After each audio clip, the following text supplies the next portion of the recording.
नमस्कार दोस्तों, कैसे हो? आई होप बहुत अच्छे होंगे। दोस्तों, आप सभी ने सुन लिया होगा, केंद्रीय विद्यालय संगठन ने जो रिक्रूटमेंट था 2022 वाला टीचिंग और नॉन टीचिंग पोस्ट के लिए, उनकी जो ऑफिशियल एग्ज़ाम डेट्स है वो जारी कर दी हैं।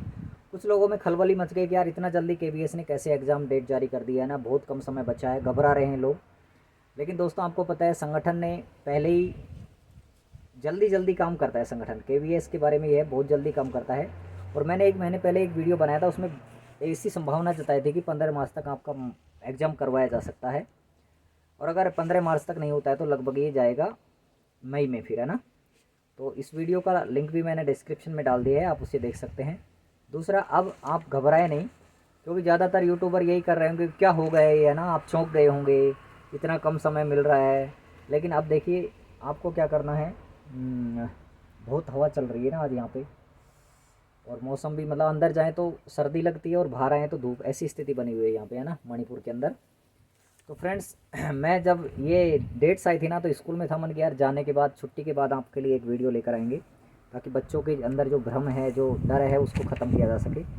तो आपने देख लिया होगा डेट्स तो, क्योंकि अपर पोस्ट जो हैं, जैसे असिस्टेंट कमिश्नर, प्रिंसिपल और वाइस प्रिंसिपल, इनके लिए तो एग्ज़ाम शुरुआत की डेट्स में हो रहा है, क्योंकि इनमें कैंडिडेट्स कम होते हैं, तो उन एक दिन में ही एग्ज़ाम हो सकता है। बाकी आपने देखा टीजीटी, पीजीटी और पीआरटीज में कैंडिडेट्स ज़्यादा है।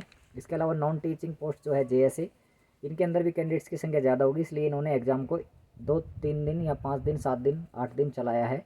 तो यानी कि निश्चित रूप से आपके पेपर्स तो शिफ्ट्स में होंगे, और ऑनलाइन एग्ज़ाम है तो पेपर कई बनेंगे, यानी कि टीजीटी, पीजीटी और पीआरटी के पेपर एक नहीं होंगे, कई पेपर होंगे। जब शिफ्ट में एग्ज़ाम होगा, कई दिन एग्ज़ाम चलेगा, तो ऐसा।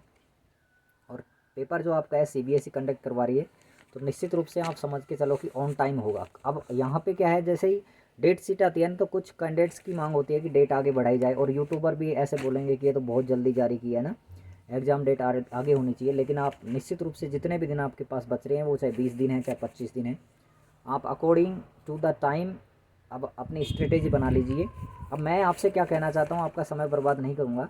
मैं आपको सीधा ये बोल रहा हूँ कि जो आपके हाथ में सिलेबस है, जिसमें पार्ट हैं 4 पार्ट में, आपका जो फोर्थ पार्ट है ना सब्जेक्ट वाला, उसको तो आप स्ट्रॉन्ग कर ही रहे होंगे। और निश्चित रूप से मोटी किताब पढ़ने की बजाय अब थिक बुक्स पढ़ने का टाइम नहीं है। अब आप छोटी किताबें या आपने जो नोट्स बनाए उनका रिवीजन करें अब। और जो पार्ट 1 to 3 है ना, इनके अंदर भी आप जैसे पार्ट 1 और 2 तो चलो आप कर लेंगे, लेकिन पार्ट 3 जो है ना, इसमें थोड़ा सा आपको पता है कई सब सेक्शन है इसके अंदर, है ना, 4-5, और उसमें मार्किंग भी है कि आपको इसके अंदर ये चीज़ें इतने मार्क्स की आएगी, है ना।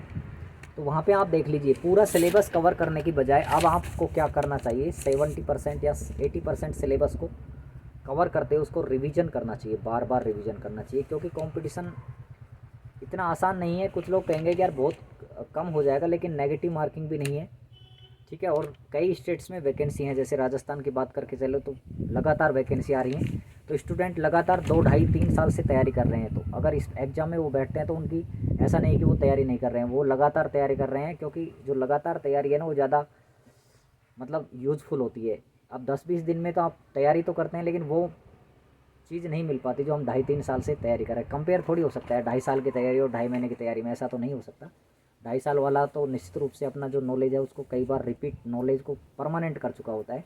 अब हम क्या करेंगे, बहुत फास्ट पढ़ते हैं तो नॉलेज इतना बढ़ता नहीं है, मतलब चीज़ें दिमाग में नहीं रह पाती है। तो आपको क्या करना चाहिए, अब कम सिलेबस को कवर करके, यानी कि 70-80% फिक्स कर लो, उसी को बार बार रिवीजन करने की आपको कोशिश करनी चाहिए। तो ज़्यादा डरना नहीं है, घबराना नहीं है। जो भी समय मिल रहा है वो आपके अकेले के लिए नहीं है, सभी दुनिया की यही हालत है, यानी कि जो भी एग्ज़ाम में अपेयर होगा सबको बराबर का टाइम है। ज़्यादा घबराने की बजाय आपको क्या करना चाहिए, पढ़ने पर फोकस करना चाहिए, और टॉपिक्स को रिवीजन पर ज़्यादा ध्यान देना चाहिए, है ना। अभी एलडीसी का जो एग्ज़ाम होने वाला है 22 तारीख को, परसों के दिन, तो इसके लिए भी लोग अपेयर होंगे, उनसे उनके व्यू जानेंगे, किस प्रकार का पैटर्न रहा, उनसे बात करेंगे और आपको इन्फॉर्मेशन देंगे हम। मेरा खुद का भी एग्ज़ाम है 22 तारीख का, एलडीसी वाला, लेकिन मैं देने नहीं जा रहा किसी कारणवश, ठीक है ना। तो मैं आपको लेकिन जो भी एग्ज़ाम देकर आएंगे उनके एक्सपीरियंस आपके सामने शेयर करूँगा, ताकि आपको थोड़ा पता चल सके कि किस प्रकार का एग्ज़ाम आपका आने वाला है।